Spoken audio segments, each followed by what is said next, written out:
Um cristão é conhecido por sua vida em contínua transformação. Deus nos convida a um relacionamento cheio de vida que renova nossos pensamentos, atitudes e escolhas. Nos tornamos diferentes de quem éramos. Nos tornamos mais humanos, mais vivos, mais parecidos com Jesus. Essa é uma vida guiada pelo Espírito Santo. Boa noite a todos, sejam muito bem-vindos à Igreja Red. É uma alegria muito grande receber todos vocês aqui nesse dia tão especial, esse dia tão maravilhoso que Deus nos deu. Para quem não me conhece, eu sou o Arthur, sou um dos pastores da nova geração da nossa igreja, e para mim é um privilégio muito grande estar aqui com você nessa noite, podendo compartilhar um pouco mais da palavra e poder juntos crescermos num relacionamento com Jesus, porque esse é o nosso maior objetivo aqui.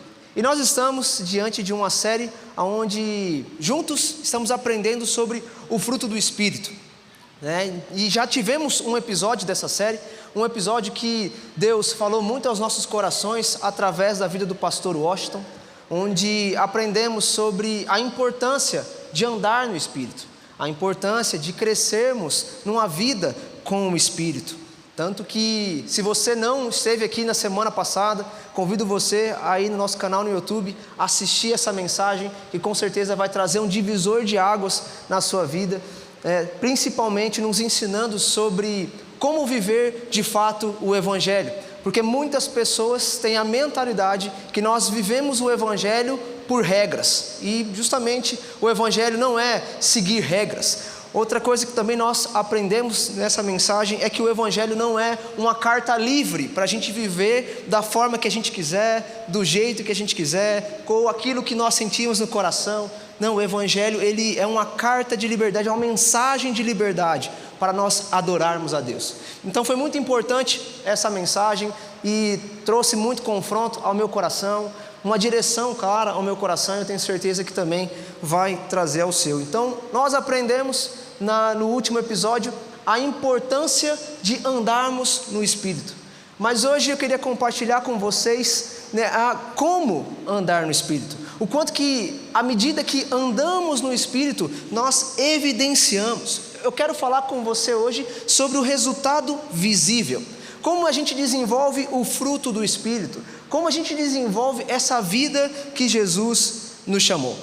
Até porque, se nós pararmos para pensar, Jesus, chamando os seus discípulos, convocando os seus discípulos, ele diz que o mundo vai nos conhecer pelos frutos, pela nossa vida, pela forma como nós vivemos. As pessoas vão conhecer a Jesus por esse modo de andar no meio da sociedade, como conversamos, como falamos e como agimos. Os nossos familiares vão conhecer a Deus através da nossa vida. Os nossos filhos vão conhecer a Deus através da nossa vida. Os nossos irmãos, amigos, os nossos até mesmo funcionários, as pessoas com quem trabalhamos, vão conhecer a Deus através da nossa vida. Por isso que é muito importante a gente entender aquilo que Jesus diz aos discípulos, que nós fomos chamados, nós fomos chamados por Jesus para seguir uma direção. A Bíblia é muito clara quando diz, no texto de Mateus 7,16, dizendo o seguinte, de que pelos frutos vocês os conhecerão. Jesus está dizendo o seguinte: pelos frutos, pela forma como você vive, por meio do seu comportamento, as pessoas vão distinguir se você de fato é um verdadeiro cristão ou se de fato você é um cristão fake. Se de fato você é alguém autêntico ou você tem vivido uma vida meio dupla. A Bíblia é muito clara em relação a isso, pela nossa forma de viver. E é interessante que quando a gente olha para aquilo que Paulo está nos ensinando em Gálatas, quando ele fala do fruto do Espírito, uma das coisas que eu aprecio é os paralelos que Paulo faz. Ele traz aqui um paralelo extremamente radical, falando sobre dois estilos de vida. O primeiro deles, a vida na carne, e o outro, a vida no Espírito. Então Paulo faz esse contraste, dizendo que existem dois tipos de modo de vida a ser vivido, 2 estilos de vida onde as pessoas de fato vão ver se você ama a Deus de verdade ou se de fato você não ama a Deus de verdade. Então existem 2 aspectos na vida. E Gálatas capítulo 5, do versículo 19 ao 21, nós vamos ver uma expressão que mostra muito do nosso coração, que mostra muito da nossa realidade, mostra muito sobre a nossa natureza. Gálatas capítulo 5, no versículo 19, vai dizer: quando vocês seguem o desejo da natureza de vocês, os resultados são... E aí nós vamos ver uma lista, de resultados, ou de ações, de práticas, de obras da carne.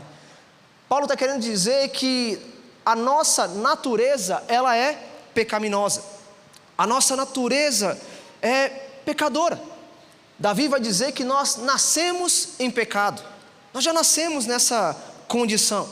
Nós já nascemos inclinados a fazer aquilo que não agrada a Deus. A Bíblia também vai nos ensinar sobre o coração enganoso. Jeremias 17, 9 vai dizer que o nosso coração é enganoso, ele é corrupto, ele é inclinado para o mal. Então o nosso coração pecador é direcionado para a rota de desejar o pecado, é inclinado e direcionado para amar o pecado. Essa é a nossa natureza. E por isso que é mais fácil para as pessoas que estão vivendo esse estilo de vida se inclinarem para as obras da carne, para a imoralidade, para a impureza, para a discórdia, para o ciúme, para a raiva, para o egoísmo e tantos outros aspectos, de características da carne que nós temos hoje e que a Bíblia nos aponta. Essa é uma direção que o nosso coração pecador, ele é inclinado. Ele é inclinado, impulsivo e descontrolado. Os nossos impulsos por conta do pecado são descontrolados. Eles nos levam facilmente. Paulo em Romanos capítulo 7 vai dizer que aquilo que eu quero, que é bem, eu não faço, mas o mal que eu não quero, esse eu persisto em fazer. Porque o nosso coração é inclinado, é arrastado, parece que nós somos laçados e somos puxados para isso. Esse é o poder do pecado em nós. Tiago vai dizer que todos nós somos tentados pela nossa própria cobiça, somos tentados pelo nosso pecado, e com isso arrastado. O pecado é como se fosse um imã que me puxa para o mal, um imã extremamente poderoso que me puxa para o mal. E o resultado disso, o resultado de uma vida na carne, é uma vida para si. Uma vida para si. O resultado de uma vida onde eu busco os meus esforços, eu quero viver do meu jeito, eu não quero saber de Deus. E quando a gente vive dessa forma, a gente vive sem culpa, não há peso, porque a gente está cego pelo pecado.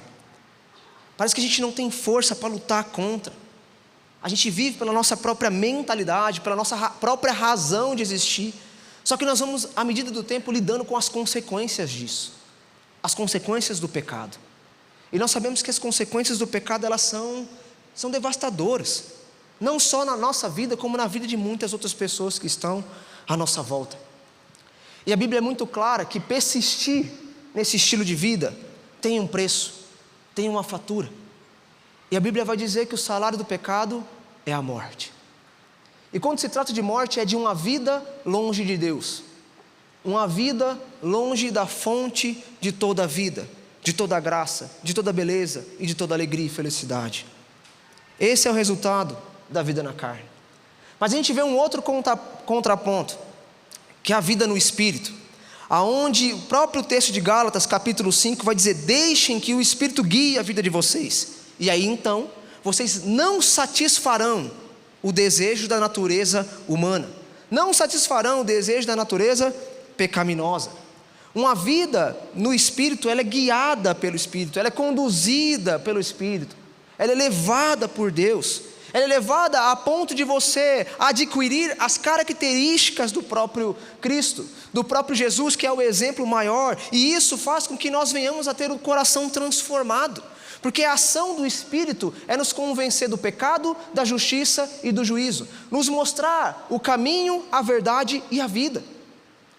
E aí então nosso coração é transformado, A nossa mente é transformada e a partir disso nós experimentamos uma nova realidade. Experimentamos uma mudança completa de vida, aonde o nosso descontrole ou a impulsividade em relação ao pecado ela perde na verdade espaço. E o espaço que se ganha agora é uma luta contra essa impulsividade, é uma luta contra a carne. E a característica das pessoas que amam a Deus é odiar o pecado, é lutar contra as obras da carne, é lutar contra a nossa própria natureza. O cristão de verdade, ele luta contra o pecado pelo desejo que tem de ser santo, de ser direcionado por Deus. E mesmo que nós venhamos a pecar, aquele que vive no Espírito, ele entende que é perdoado. E o perdão não é uma carta assinada para voltar a pecar, não. Mas é uma garantia de que você pode continuar firme, seguro. Que nós temos um Deus que nos ama, e um Deus que nos corrige, e um Deus que nos direciona.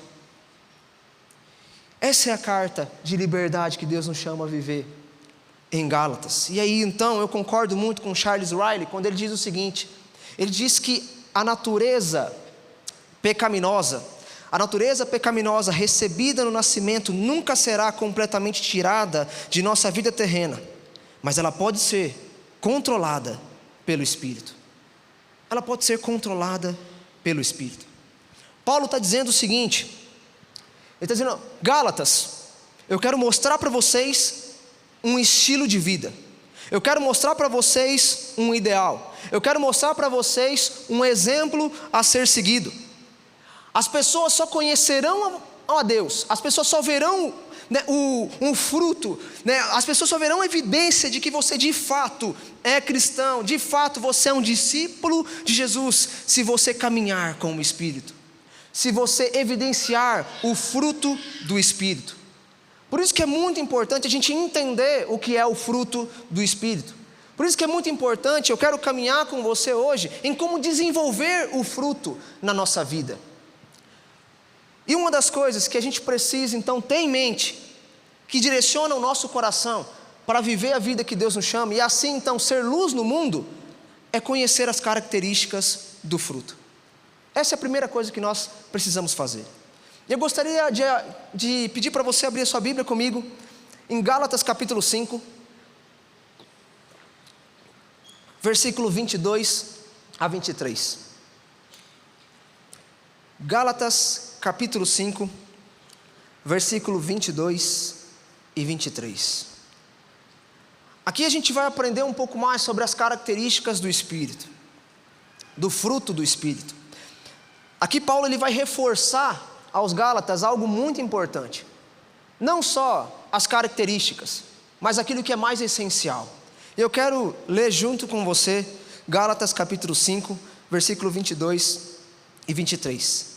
Que diz o seguinte: mas o Espírito produz este fruto: amor, alegria, paz, paciência, amabilidade, bondade, fidelidade, mansidão e domínio próprio.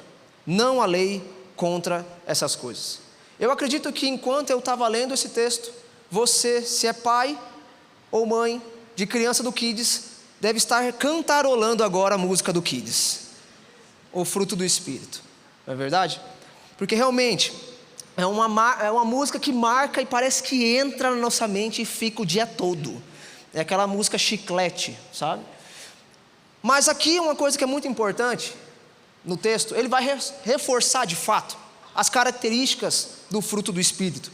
Mas Paulo ele quer reforçar algo que vem antes. Paulo ele quer reforçar aquilo que produz de fato o fruto, que é o próprio Espírito, que é obra do próprio Deus, o Deus que tem um propósito de fazer a minha imagem e a sua imagem semelhante à de Jesus, sermos parecidos com Jesus, desenvolver o caráter de Jesus em nossa vida. Esse é o objetivo de Paulo, dizendo o seguinte: olha, é o Espírito que produz, não é você que produz, não é a sua ação ou os seus méritos que produzem isso, não, mas é o Espírito de Deus. Mas a gente precisa levar em consideração algumas coisas, porque tem muitas pessoas que acabam se enganando em relação ao fruto do Espírito. Primeira coisa que a gente precisa reforçar e levar em consideração, a Bíblia vai dizer o seguinte, que o texto diz fruto do Espírito, não frutos do Espírito. A palavra está no singular. Isso mostra que ele não está falando de coisas separadas, como se a gente pudesse escolher aquilo que a gente quer. Não, é um único fruto, que se manifesta de várias formas, que tem as suas características. Por isso que a gente usou no nosso primeiro encontro o exemplo da mexerica, que é aquela fruta que tem vários gomos. Assim é o fruto do Espírito. É um único fruto, aonde tem vários gomos, e cada gomo tem uma característica. E a gente não pode, de forma nenhuma, arrancar um gomo e dizer que tem uma mexerica inteira. Não dá para fazer isso. Da mesma forma, não dá para a gente olhar para o fruto do Espírito e dizer, se eu tenho amor, mas não tenho paciência, né? Então a conta não fecha, a equação não bate. Eu não posso dizer por aí, eu tenho amor, mas se você não tem domínio próprio, isso não é fruto, não é viver cheio do Espírito Santo. O fruto, ele cresce junto, o fruto, ele cresce unido, todo gomo cresce junto, é um crescimento integral, não é em partes, não é uma qualidade maior do que a outra, não é um gomo maior do que o outro, não, todos eles precisam crescer juntos. Tem muita gente que diz para mim isso, Arthur, eu sou extremamente amoroso, então eu tenho o fruto do Espírito, mas eu não tenho todos os outros. Não dá. Isso não é ação do Espírito Santo, porque tudo precisa crescer junto, tudo precisa ser bem formado junto, porque se forma de formas diferentes, isso é uma deformação, isso é de fato uma até aberração. Não é isso que a Bíblia está nos ensinando. E outra coisa que é uma consideração muito importante, o fruto não é temperamento. Tem muita gente que confunde, né, temperamento com o fruto do Espírito, dizendo, Arthur, naturalmente eu sou calmo, então se eu sou calmo, eu tenho mansidão. Arthur, eu sou extrovertido, eu sou aquela pessoa que acorda, né, no 220 pela manhã, cantarolando e falando para todo mundo sobre a felicidade que nós precisamos ter. Isso não significa, ser extrovertido ou acordar 1000 por hora, não é significado de ter um dos aspectos do fruto que é a alegria. Não. Na verdade, o temperamento que você tem, muitas vezes está ligado ao seu jeito de ser. Temperamento está ligado muitas vezes à nossa criação, à nossa genética, ao ambiente que nós crescemos, às experiências de vida. Agora, o fruto do Espírito é uma transformação de Deus em nossa vida. Então eu não posso dizer, eu sou calmo, então logo eu tenho mansidão. Não, porque a mansidão não é ser tranquilo por natureza, mas é ser alguém que mesmo tendo razão para estourar, para explodir, escolhe responder com humildade à situação, escolhe amar. Arthur, mas eu sou alegre, sou animado, então eu tenho a alegria do Espírito? Não, porque a alegria do Espírito não depende de um humor, de uma circunstância ou da energia da pessoa, mas depende de uma alegria constante diante de qualquer circunstância. Diante de qualquer circunstância, seja de dor ou de perda. Então nós não devemos confundir o temperamento com o fruto. Porque muitas pessoas vão dizer que tem um aspecto, e aí por ter um aspecto vai dizer, eu sou extremamente espiritual. Não é isso que a Bíblia está dizendo. Mas quando de fato a gente tem o fruto do Espírito desenvolvendo em nossa vida, Deus vai mudar muitas áreas que nós não queremos mudar, que nós não queremos mexer, áreas que são difíceis, áreas que não são fáceis para nós. Deus vai cutucar aquela área e vai mexer em tudo. Então o fruto do Espírito é um pacote completo que o Espírito Santo produz em nós, e Ele vai mexer em tudo. E é interessante, queridos, que uma coisa muito importante de ser falada, o fruto do Espírito, a gente não fica verbalizando o que tem para as pessoas. Eu tenho isso, eu tenho aquilo. Não, a gente não fica verbalizando, a gente evidencia, E aí então as pessoas veem o fruto em nós, e vendo o fruto em nós, elas enxergam Cristo em nós, Cristo a partir de nós. Então o fruto não sai por aí evidenciando. E outra, que é muito importante, o fruto não é algo que fabricamos e escolhemos, mas é uma evidência de quem está governando o nosso coração. Porque o fruto do Espírito mostra um ideal, o fruto mostra características importantes que, se ao analisarmos, está faltando um gomo, ou está faltando uma característica em nosso coração, tem algo que a gente precisa rever e pensar, tem algo que a gente precisa analisar. Porque essa lista funciona como um exame, como um detectar de algo que está no nosso coração, de algo, se o nosso coração está em ajuste com a vontade de Deus. De fato, a característica, essa lista do fruto do Espírito mostra onde o meu coração de fato está. Assim como os 10 mandamentos mostram o quanto que eu sou pecador, mostram o quanto eu necessito de um Salvador, o fruto do Espírito e as suas características nos mostram o quanto nós precisamos do Senhor para santificar o nosso coração, o quanto nós precisamos de Deus para sermos parecidos com Ele. E aí então a gente, entendendo isso, começa a olhar para o fruto do Espírito e para as suas características. E agora eu vou usar agora eu vou usar o Red Kids aqui, tá, gente? O Red Kids, se você tem filho, filha lá, você deve estar com vários robozinhos colados na sua geladeira, espalhados em vários lugares, adesivos, exercícios. Então eu vou agora adotar as figurinhas do Kids para explicar cada aspecto do fruto. E o primeiro aspecto é qual? Amor. Amor. Amor do tipo de Deus. Amor sacrificial. Quando nós vemos aqui essa expressão, é o amor ágape, um amor que sacrifica. E nós somos chamados a refletir o amor de Deus para as pessoas. Nós somos chamados a sacrificar, a doar a nossa vida pelas outras pessoas. E não esperando o retorno. E não esperando algo em troca. E o amor, eu sei que é uma característica muito difícil, porque na prática, a gente precisa amar aquele que a gente odeia. A gente precisa amar aquele chefe carrasco do nosso trabalho. A gente precisa amar aquele filho birrento. A gente precisa amar o nosso marido, a nossa esposa, quando ele não cumpre as expectativas. A gente precisa amar as pessoas que estão trabalhando conosco. A gente precisa amar aquela pessoa que não para de falar o dia inteiro. A gente precisa amar os nossos irmãos do nosso pequeno grupo. Sabe aquela coisa? Ai, ela está no meu pequeno grupo. Ai, Jesus. Esse é o meu líder. Ai, Jesus amado. Nossa, olha só o que ela está falando. Nada a ver com estudo.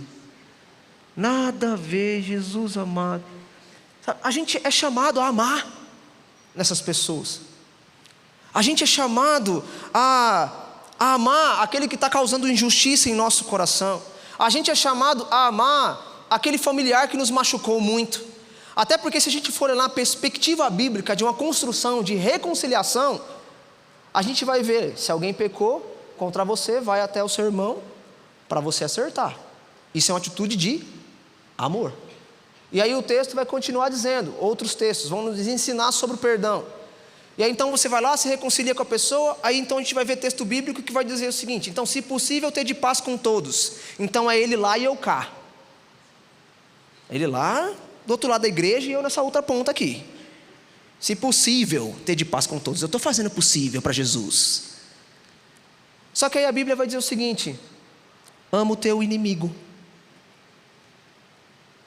Opa, não é um se possível ter de paz com todos. O que Jesus está fazendo assim? Vai até ele. E aí vai mais profundo ainda: ama o teu próximo. E aí o teu inimigo te torna o teu próximo. Então você está vendo que Jesus está dizendo o seguinte assim, ó: não importa o que ele fez, você vai ter que amar. Porque não importa o que você fez, eu te amei. Eu te perdoei. Sabe, você tinha tudo. para eu não te perdoar e eu estar distante de você. Você escolheu o pecado. Eu te perdoei, então perdoa. Isso é uma forma de amar. Isso é confrontador. E aí, gente, a gente só se deparou com um aspecto do fruto do Espírito. Agora imagina todos os outros. Vai de fato nos mostrar que nós precisamos de um Senhor para guiar o nosso coração. Porque quando a gente se depara com alegria, a alegria, ela não é um sentimento superficial. A alegria não está baseada nos likes que a gente ganha, ou no dinheiro que a gente tem, ou na viagem que a gente faz. A alegria não é um sentimento, a alegria não é uma emoção. A alegria aqui que a Bíblia diz não é uma ausência de problemas. Não, a alegria aqui é um mandamento. A Bíblia vai dizer, alegrai-vos no Senhor, mas uma vez vos digo, alegrai-vos. A Bíblia vai dizer, a alegria do Senhor é a nossa força. É uma direção. É uma alegria que vem de Deus. É uma alegria que, independente das circunstâncias, nós cantamos a Deus, nós buscamos a Deus. É faltando dinheiro, nós nos alegramos em Deus. É faltando comida na despensa, nós louvamos a Deus. É tendo dificuldade no trabalho, nós louvamos a Deus, nos alegramos em Deus. Mas o caminho mais fácil é buscar a felicidade passageira. É buscar a felicidade em pessoas, em lugares, em situações que não agradam a Deus. Outra característica do fruto é a paz. E essa paz, queridos, não é inexistência de tempestade ou ausência de lágrimas. Não, porque essas coisas vão acontecer. O choro pode durar uma noite, mas a alegria ela vem pela manhã. Mas é uma paz de saber que mesmo na tempestade Deus está. Mesmo diante da dificuldade Deus está. A Bíblia vai dizer que nós devemos lançar a nossa ansiedade, as nossas preocupações a Deus, fazer conhecidas a Deus através da oração e súplica. E o texto continua dizendo, e a paz de Deus, que excede todo entendimento, guardará o nosso coração em Cristo Jesus. A paz que invade o nosso coração, independente da circunstância, que traz tranquilidade e confiança em Deus, mesmo quando tudo está um caos. Essa é a paz que Deus nos chama a viver. Só que o movimento mais fácil do nosso coração é ser impaciente, é queremos tudo na nossa hora, é queremos controlar tudo. A gente faz, e muitas vezes na nossa vida, aquele tipo de oração: Deus, nós entregamos o controle da nossa vida na tua mão. Mas o que a gente faz? A gente tira a pilha do controle, e aí então o controle não funciona, e a gente continua tendo o controle da nossa história. A gente continua ansioso, preocupado. A gente não vive a paz que Deus promete aos seus filhos. Uma outra característica do fruto, paciência. Gente, parece que essa some nos dias atuais. E paciência aqui é a capacidade de você suportar, de você aguentar sem explodir. A ideia aqui é ter um ânimo longo. É como se fosse uma borracha que é esticada e não estoura, e não causa uma explosão. É um pavio longo. É você não agir de forma descontrolada. É você controlar as suas reações. Mas como tem sido difícil nos nossos dias viver isso? Por exemplo, no trânsito. Se você tem adesivo da Red, por favor, pessoal, fruto do Espírito, lembra da paciência com o irmão que está na frente, o sinal. Mas a gente precisa ter paciência. Esse é um dos gomos do fruto do Espírito que nós mais precisamos nos dias de hoje. Nosso trabalho, nossos estudos, principalmente na nossa família. Porque como a gente ama levar os problemas e descarregar os problemas da nossa vida dos nossos familiares. O lar é o ambiente onde Deus parece que preparou para a gente testar a nossa paciência. Porque é onde a gente mais perde a paciência. A gente é paciente com todo mundo, mas quando chega em casa, a paciência acaba. E aí é briga, é treta, é atrito, é discussão. E aí se a paciência não aparece, o amor então vai longe. Não existe. Mas porque essa é a nossa natureza. A gente é apressado. A gente quer as coisas no nosso tempo. A gente quer o resultado imediato. Por exemplo, fila do supermercado. Como que a gente ama ser rápido? A gente quer ser rápido, impaciente. Sabe, a gente lida com isso. Agora eu vou colocar um ponto aqui. Sabe um lugar onde Deus vai tratar a tua paciência aqui na igreja? Na fila do check-in e check-out do Red Kids e do Pulse Prayer. Ali Deus vai trabalhar a sua paciência. Espera, confia. A gente está trabalhando ali para a segurança do teu filho e da tua filha. Sabe? E também é um meio de trabalhar a paciência em você. Olha só que bênção de igreja. Então a paciência é algo que a gente precisa. E a paciência não é só segurar a raiva ou o ímpeto. A paciência é demonstrar amor quando o coração pede pressa. Quando as nossas atitudes pedem pressa. Outra característica do fruto do Espírito, a amabilidade. É você ter atitudes de bem, de tratar bem as pessoas, de cuidar bem das pessoas, de querer o bem, de ter disposição a ser gentil com as pessoas, a pensar no bem, a falar o bem, a agir com o bem. Não agir com maldade, mas buscar o bem da outra pessoa. Não querer ganhar vantagem, não querer enganar, não querer fazer com que a pessoa seja rebaixada, mas não, estar atento às pessoas. Querer o bem das pessoas, querer o bem do garçom no restaurante, querer o bem do porteiro do seu condomínio, querer o bem do seu vizinho, querer o bem das pessoas que estão estudando com você, querer o bem das pessoas que estão trabalhando com você. Querer o bem e não desejar algo em troca. Mas a nossa atitude natural qual é? É sermos duros com as pessoas, é respondermos com a mesma moeda, é só agir pensando, o que eu vou ganhar com isso? Só buscando interesse. Não é isso que o Espírito de Deus quer em nossas vidas. Ele quer que a gente trate com o bem, pois nós recebemos o bem mais precioso em Cristo Jesus. O mundo vai valorizar a esperteza e o interesse, mas o reino vai valorizar o serviço e a generosidade. Isso que é importante para nós, importante para Deus. Um outro aspecto do fruto do Espírito é a bondade, de você ser generoso com as pessoas, de você agir para o bem com palavras e atos, e vai além da amabilidade. É muito mais profundo que a amabilidade. É você oferecer ajuda para alguém que está passando uma situação difícil financeiramente. É você ajudar o seu irmão, é você defender o seu irmão. É você, às vezes, oferecer uma carona para um visitante. É você oferecer o seu lugar para alguém que precisa tanto. É você ser bondoso. É você agir com bondade e com generosidade, não pensando em si, ou pensando no que vai ganhar, ou no retorno que vai ter. Mas não, a nossa atitude qual é? Qual é o nosso fluxo? Eu vou fazer o bem para aquele que me fez bem. Se ele me fez bem, eu vou fazer de volta. Eu vou devolver. Não. Bondade ligada à generosidade não é isso. É dar. É se entregar. Sabe, estar com essa pessoa. Um outro aspecto do fruto do Espírito, fidelidade. Não só de um aspecto de fidelidade a Deus, mas de fidelidade com as pessoas. Que as pessoas possam olhar para você e ter confiança em você.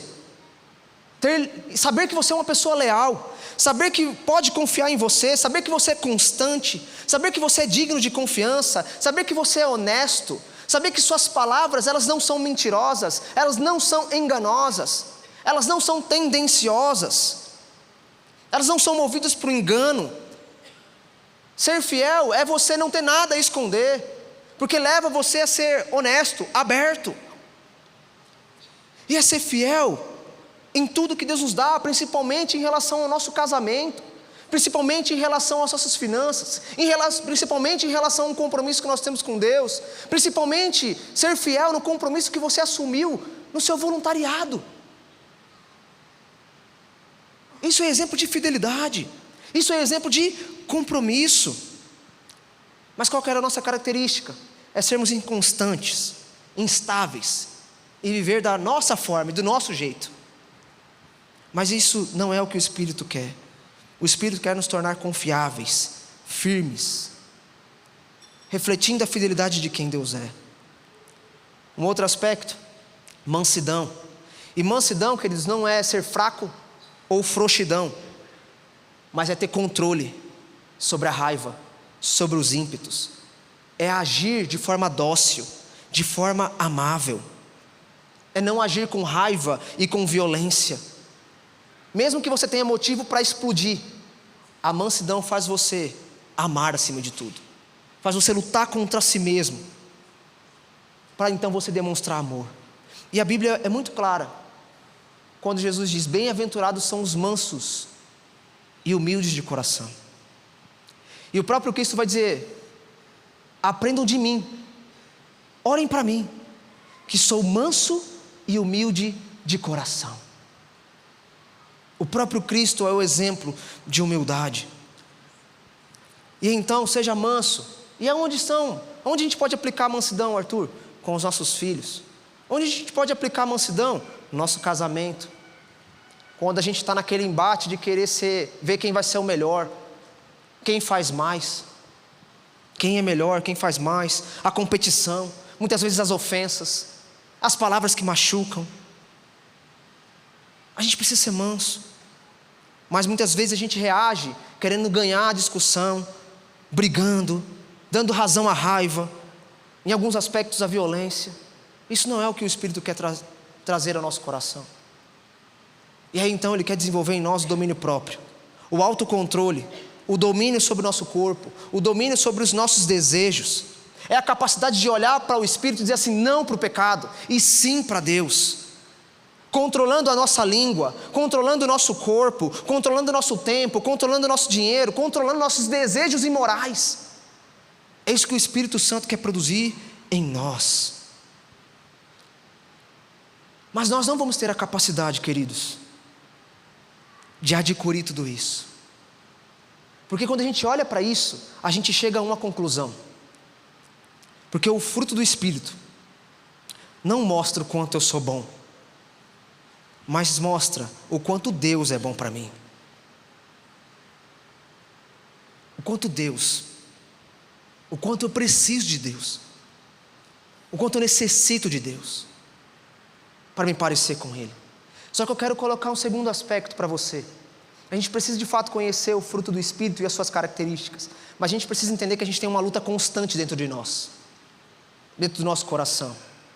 O texto em Gálatas, do versículo 16 a 18 do capítulo 5, vai dizer o seguinte: que há dentro de nós duas forças que se confrontam em todo o tempo, de modo que vocês não têm liberdade de pôr em prática o que intentam em fazer. Sabe o que a Bíblia está nos ensinando? Sabe o que Paulo está dizendo? Está dizendo assim, tem duas forças dentro de você. A carne e o espírito estão em choque, estão em guerra. É uma guerra civil declarada no seu coração. Há uma batalha no seu coração que não tem trégua, que parece que não tem fim. É uma batalha interna. E todo cristão tem essa batalha no nosso coração. Essa batalha acontece no nosso cotidiano, no trânsito, nas discussões em casa, nas tentações em relação ao pecado, nas redes sociais, em todo o tempo. A gente está tendo essa batalha, a gente está tendo essa luta lá na nossa consciência. Quando, por exemplo, você está lá, um adolescente, está dentro de uma sala de aula, e aí então vem aquela vozinha: cola na prova. Não dá nada. Mente para o seu pai, não vai dar nada. Responde com agressividade para o seu pai, não vai dar nada. Mas o Espírito vem dizendo o seguinte: assuma a responsabilidade, vai estudar. O Espírito vem dizendo: fale a verdade, não engane, responda com respeito, obedeça os seus pais. Mas não para só na vida do adolescente, porque nós temos muitos adolescentes aqui, mas nós lidamos com isso na nossa carne, com o espírito dessa luta, quando, por exemplo, vem aquela voz: vai, divorcia, larga tudo, vai embora, ela não te ama, ela não te quer, olha só como ela te trata, você merece mais. E aí então vem essa vozinha: vai para longe, larga tudo. Mas o Espírito vai também dizer ao nosso coração: não é assim, responda com calma, busque reconciliação, Não exploda, não é na explosão da emoção que você vai encontrar a solução. Eu sei que muitos acabam lidando, estão vivendo a vida e buscando alguém para se casar, mas estão naquela, vem a vozinha, vai, ele não dá nada, vai lá, olha só, ele é um cara bonito, ela é uma pessoa bonita. Não caia nessa ladainha, porque o Espírito diz, cuide da sua pureza, cuide do seu coração. É melhor você esperar e ter uma espera longa do que uma dor que você vai ter que arrastar para a vida toda. É melhor uma dor momentânea de espera do que uma dor profunda, onde você vai estar preso a ela. Sabe, então espere, calma, guarde seu coração, honre seu corpo. Então a gente lida com essa guerra em todo o tempo. No nosso trabalho, em como reagir, em como fazer, está lá essa guerra do mal, dizendo para você ir contra Deus, ou viver uma vida que não agrada a Deus, mas o bem, o Espírito clamando no coração, dizendo para você viver aquilo que agrada a Deus. Recentemente eu vi um vídeo, uma série, onde ali havia um ambiente onde tinha um homem que estava junto com uma mulher. Ele estava ali num ambiente onde ele iria trair a sua esposa. E aí então ele vira para ela e diz o seguinte: não, eu não posso. E aí então ela vira para ele e diz o seguinte: já que você não pode, então tudo bem. Só que aí ele vira para ela e fala assim: não, mas eu quero. Eu quero. Porque o meu desejo momentâneo é maior do que o meu temor a Deus. O meu desejo momentâneo é maior que o meu temor a Deus. E parece um choque gigantesco quando a gente ouve isso. Mas basicamente é isso que nós fazemos todos os dias quando nós estamos diante de situações onde o pecado está diante de nós e o Espírito está falando ao nosso coração. De diversas formas. Nos relacionamentos. Quando Deus fala para perdoar e a gente prefere guardar rancor, fofocar, machucar e fazer tantas outras coisas que não agradam a Deus. Porque a carne, queridos, puxa a gente para baixo. Constantemente vai puxar você para baixo. Mas o Espírito quer puxar você para cima, quer erguer os seus olhos e dizer assim: eleve os olhos para o monte, porque é de lá que vem o seu socorro, é de lá que vem a direção. É isso que o Espírito Santo quer produzir em nosso coração de forma diária.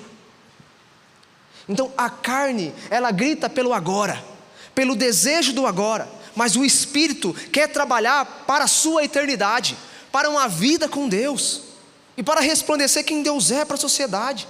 Então a gente tem que entender muito bem a liberdade que Deus nos chamou, porque a liberdade que Deus nos chamou não é para o pecado, mas é para viver a graça e em obediência a Deus. E eu concordo muito com o Hernandes quando ele diz isso, que a liberdade cristã não é uma liberdade para pecar, mas para obedecer. Para obedecer. Esse é o propósito de Deus para nós. E eu quero finalizar com você falando sobre o caminho para o fruto. O texto de Gálatas 5, versículo 24 a 26, vai dizer sobre esse caminho.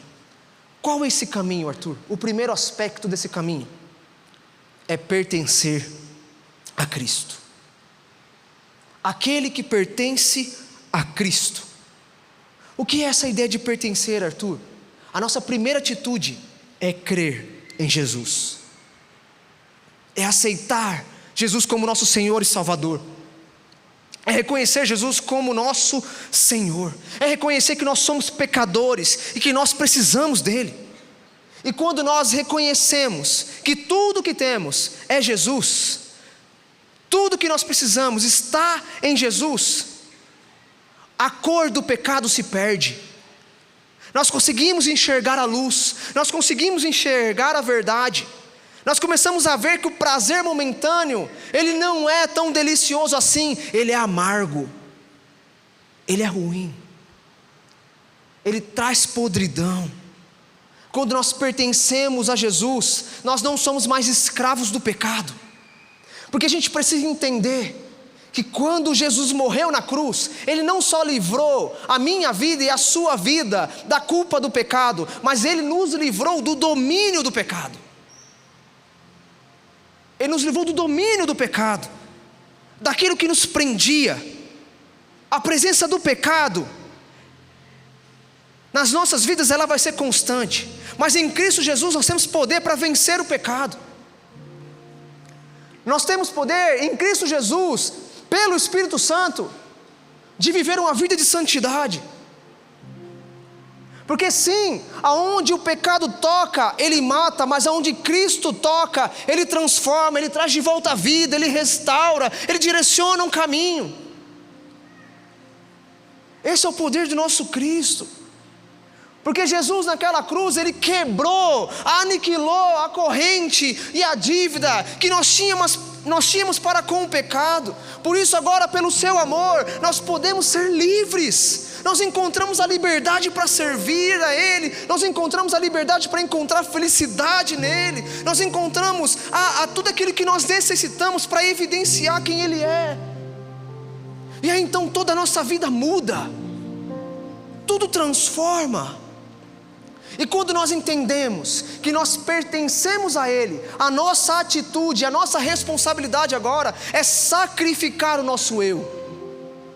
É sacrificar. Porque o texto vai dizer, agora vocês vão crucificar as paixões e os desejos da natureza humana.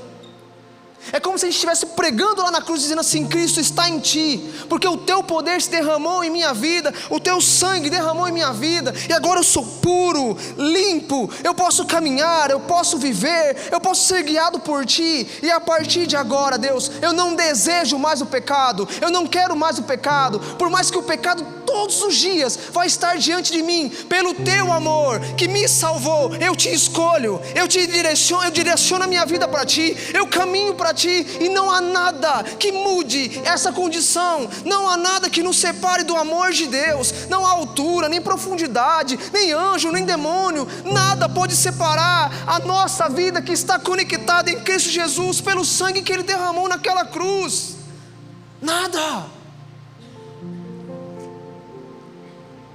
E aí então, por entender que Ele fez isso, todos os dias eu vou crucificar a minha carne, eu vou renunciar às minhas paixões, eu vou negar a mim mesmo, para viver por Cristo Jesus. Essa é a forma. E aí então, na minha rotina, no meu cotidiano, eu vou vendo os gomos do fruto do Espírito aparecendo, e eu vou respondendo de forma que agrade a Deus. E aí então eu vou crucificando as obras da carne, eu vou crucificando a escolha de pecado e escolhendo a vida de santidade. Assim nós vamos crucificando esses desejos momentâneos, escolhendo a Deus todos os dias. E aí então, o texto continua dizendo que uma vez que vivemos pelo Espírito, nós agora somos guiados por Ele. Guiados, direcionados, porque é o Espírito Santo que nos conduz agora. O Espírito Santo é o nosso GPS que nos mostra o caminho. Ele nos mostra uma direção, Ele nos faz entender o nosso pecado, Ele fala a nossa consciência, Ele nos direciona, Ele fala aos nossos ouvidos. E aí, então, diante das situações da vida, ao invés de tomar uma decisão pela emoção, nós buscamos tomar uma decisão guiados pelo Espírito, buscando a sua palavra. Antes de tomar uma decisão importante ou de se mover, nós vamos pensar como Cristo agiria, falaria, conversaria, como Ele se comportaria.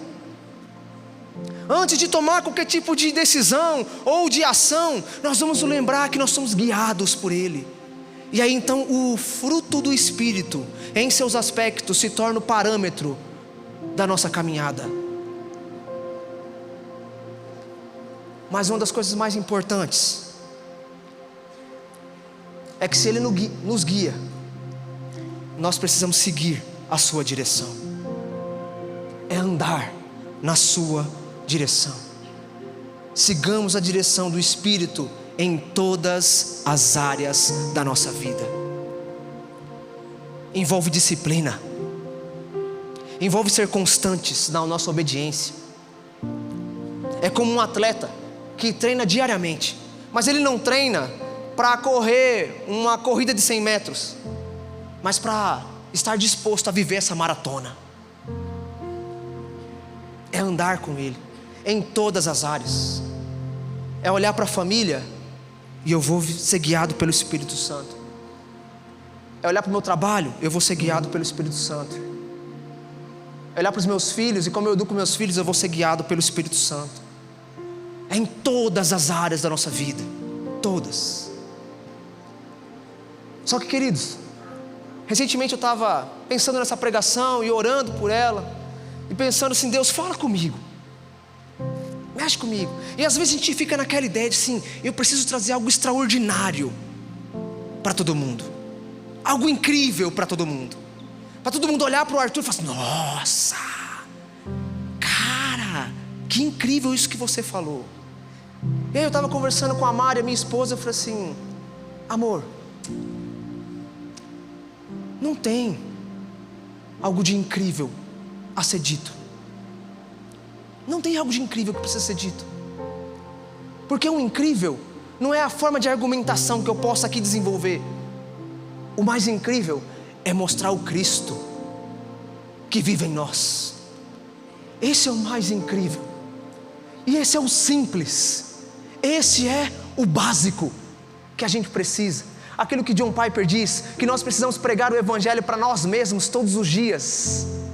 Isso é o incrível. Isso é aquilo que nós precisamos. E eu gosto muito de um conceito do Michael Jordan, quando ele diz o seguinte: volte para o básico. Michael Jordan foi um dos maiores jogadores de basquete da história. E Michael Jordan, ele fazia mais de 40, 50 cestas por jogo. Só que ele sempre começava o jogo e as coisas não estavam dando certo, ele tinha um princípio: volta para o básico. E aí então, ao invés de tentar as cestas de 3, aquelas coisas mágicas que ele fazia, vou voltar para o básico. Um passe, uma entrada, uma jogada mais assertiva. E isso ele ia ganhando confiança. Ia ganhando confiança. Ia ganhando confiança. E quando chegava no fim do jogo, ele já havia marcado mais de 40 pontos, 50 pontos numa partida. E todo mundo falava: uau, olha só o que ele fez. Mas o Michael Jordan não saía falando por aí. Ele evidenciava aquilo que era o básico. E eu fiquei pensando sobre isso, sobre o básico do Evangelho. Porque a gente não precisa de muitas coisas, a gente precisa do básico. E qual é o básico na vida do cristão? É o nosso relacionamento com Deus. Porque à medida que a gente tem um relacionamento com Ele, a gente se parece com Ele. À medida que a gente tem contato com a Bíblia, a gente tem uma mentalidade bíblica para responder às situações da vida. É a oração. É a gente orar. E queridos, deixa eu dizer algo. Quando você começar a orar, pedindo para Deus características do fruto do Espírito, se prepara, que é nessa semana que Deus vai te colocar em situações para moldar o teu caráter. Quando você pedir paciência, se prepara, que vai ser a semana mais difícil para você trabalhar a sua paciência. Porque é nesses ambientes que Deus molda o seu coração. É nesses ambientes que Deus nos direciona para a sua vontade. É nesse ambiente que nós vamos ser testados na obediência a Deus. Obedecer a Deus custe o que custar. Mas também é muito importante voltar para o básico, na comunhão com os irmãos. Tiago vai dizer que se confessarmos os nossos pecados aos nossos irmãos, nós vamos ser curados. A comunhão cura. A comunhão transforma. A comunhão na igreja, a comunhão no pequeno grupo, a comunhão com um irmão ou uma irmã que você tem confiança, e é uma direção de Deus para a sua vida, uma amizade sadia para a sua vida. A comunhão dos irmãos é o que nós precisamos para nos ajudar muitas vezes a confrontar o nosso pecado, para a gente poder continuar frutificando. Mas um outro aspecto: servir os outros. Isso é muito importante, porque é onde a gente se desfaz do eu, para ser preenchido de Deus e mostrar Deus para os outros. É voltar para o básico, para aquilo que Deus nos chama. Então, queridos, o fruto não se força, o fruto se cultiva. E quem cultivar, no tempo certo, colherá. Então cultive relacionamento com Deus. Cultive obediência. Cultive comunhão. Cultive serviço. Mas talvez você esteja pensando: Arthur, por muito tempo eu tentei vencer o pecado, mudar o meu comportamento, ou ser uma pessoa melhor, mas parece que o fruto do Espírito não nasce, não vem. Muitas vezes você está tentando fazer isso por conta própria. Você está se forçando a isso. Mas eu quero dizer que hoje Jesus está chamando você a se conectar com a videira. João 15 vai dizer: quem permanece em mim, eu permanecerei nele. E como ramo, ele vai dar fruto. E vai produzir muito fruto. Então o problema de muitos cristãos hoje não é a falta de vontade, mas é a falta de conexão.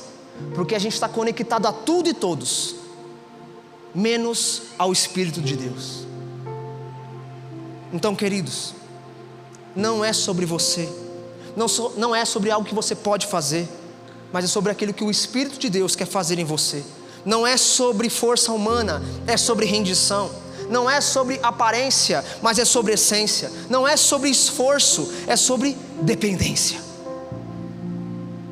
Então, para refletir e praticar, primeiro aspecto, eu quero fazer essa pergunta para você: será que a sua família, esposa, marido, filhos, pai, mãe, as pessoas do seu trabalho, as pessoas da sua faculdade, seu namoro, noivado, casamento, essas pessoas estão vendo o fruto do Espírito na sua vida? Segundo, o fruto é uma marca visível de quem está em Cristo. E terceiro, o fruto não se força, o fruto se cultiva. E quem cultiva, quem trabalha, quem se esforça, no tempo certo colherá. Eu queria convidar você a fechar os seus olhos.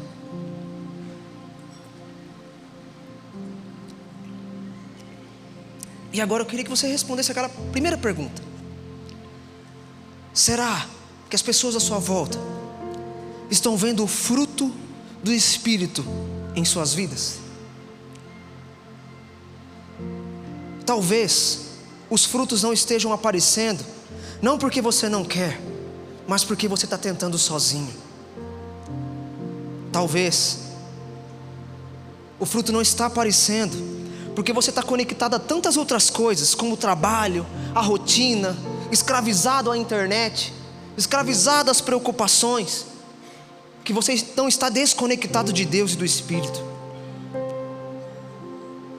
Mas eu quero dizer que a boa notícia é que o Espírito quer transformar seu coração. Ele quer transformar a sua ira em paciência. Ele quer transformar a sua culpa em paz. Ele quer transformar a sua frieza em amor. Ele quer transformar seu coração hoje. Eu quero fazer algo diferente. Se você tem percebido, na análise do fruto, agora, das características do fruto, você: Arthur, está em falta. Arthur, de fato eu preciso entregar meu coração a Deus. Às vezes você está fazendo o básico, mas você sabe que pode ir mais fundo nisso. Você pode ajustar isso. Se você de fato quer uma transformação de vida, se você de fato quer evidenciar o fruto do Espírito, se você de fato quer que Deus trabalhe em seu coração de forma mais profunda, eu queria convidar você a ficar de pé e eu quero orar junto com você. Se de fato você entende que você precisa do fruto do Espírito na sua vida, agora é hora de você se lembrar que você pertence a um Cristo que já deu tudo o que você precisa, que já deu tudo o que você necessita. E agora eu quero orar junto com você. Se você estiver com a sua família, você pode abraçar o seu familiar Se você tiver com alguém, um amigo, amiga, pode abraçar o seu amigo, ora junto por ele. Vamos orar juntos. Não deixa ninguém sozinho. Se você viu alguém que está do lado sozinho, abraça essa pessoa, porque nós somos igreja. Nós somos irmãos em Cristo. Nós estamos juntos nessa batalha, na luta contra o pecado. E eu quero orar junto com você agora. Deus, nós te louvamos, ó Pai, por essa igreja. Nós te louvamos pelo teu amor. Nós te louvamos pela tua graça. Nós te louvamos por aquilo que o Senhor é. Nós te agradecemos por aquilo que o Senhor fez na cruz. Nós te louvamos, ó Pai, porque não é sobre nós, não é sobre o nosso poder, não é sobre os nossos méritos, porque se fosse pelos nossos méritos, sim, Deus, nós estaríamos muito distantes de Ti. Mas o Senhor, mesmo olhando toda essa nossa condição, mesmo olhando todo o nosso coração, o Senhor decidiu nos amar, o Senhor decidiu vir ao nosso encontro, o Senhor decidiu nos transformar, o Senhor decidiu dar o Teu Espírito Santo para transformar a nossa vida. Então nós estamos aqui juntos como igreja, dando o nosso coração a Ti, entregando o nosso coração a Ti, dizendo que tudo que temos, tudo que somos é Teu, que não há razão, Deus, no mundo, não há alegria no mundo, não há nada que preencha esse vazio que há no nosso coração, a não ser o nosso próprio Criador. A gente está inquieto, buscando na vida respostas, mas a resposta já está escrita no mundo e declarada ao mundo, quando o Senhor disse que está consumado, está pago. E é nessa confiança, Deus, que nós queremos permanecer, é nesse estado de graça e de amor que nós queremos permanecer. Então te pedimos, ó Pai, vem com o Teu Espírito cuidar do nosso coração, vem com o Teu Espírito nos convencer do pecado, da justiça e do juízo. Faz de nós, Deus, sim, a luz do mundo. Ajuda-nos, ó Pai, nessa luta contra o pecado que é diária. Ajuda-nos, Deus, a evidenciar o fruto do Espírito na vida dos nossos familiares, dos nossos filhos, no nosso trabalho, na nossa rotina, aonde nós venhamos a estar. Nós te pedimos, ó Pai, nós clamamos, Deus, porque não há nada melhor do que o Senhor. Nós nascemos para Te adorar, nós estamos aqui para viver para a Tua glória. Então é isso que nós queremos declarar, é isso que nós queremos cantar. O nosso coração é Teu, porque o Senhor é o nosso respirar, o Senhor é tudo que nós precisamos. Então não há nada no mundo que nos preencha. Então nos enche, Pai. Então que nós venhamos a cantar agora a Ti essa canção com toda a nossa força, com todo o nosso coração, que o Senhor é o nosso respirar e o Senhor é tudo que nós temos. É isso que nós Te pedimos, em nome de Jesus. Amém.